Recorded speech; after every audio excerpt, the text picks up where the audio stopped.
আসসালামু আলাইকুম। আজকে আমাদের সফটওয়্যারের খুব ইম্পর্টেন্ট একটা বিষয় নিয়ে আমরা আলোচনা করব। আপনি কিছু প্রোডাক্ট কিনেন, কিছুদিন পরে সেম প্রোডাক্টেরই প্রাইসটা বেড়ে যায়। সো আমাদের প্রবলেম হয় কি যে এই প্রোডাক্টটা যখন আমি সেল করি, আমার লাভ লস বা প্রফিট মার্জিনটা কিভাবে আমরা মেইনটেইন করব।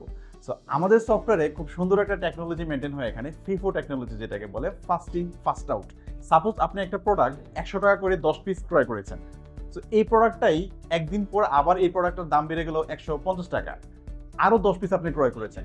দ্যাট মিনস আপনার স্টকে এখন আছে 20 পিস। সো আপনি এখন কিভাবে স্টকটা মেনটেন করবেন এবং প্রফিট মার্জিনটা মেনটেন করবেন? সফটওয়্যার করে কি যে প্রথম যে 10 পিস আপনি 100 টাকা করে কিনেছেন, এই স্টক যতদিন পর্যন্ত আপনার শেষ না হবে ততক্ষণ পর্যন্ত আপনার এই 100 টাকা থেকে লাভ লসটা সফটওয়্যার ক্যালকুলেশন করবে। এই 10 পিস শেষ, তারপরের 10 পিসে 150 টাকা করে সে ক্যালকুলেশন করবে। ঠিক এইভাবে আমাদের সফটওয়্যার আপনাদের এই লাভ লসের হিসাবটা খুব সহজে এবং খুব সুন্দরভাবে মেনটেন করে। ধন্যবাদ।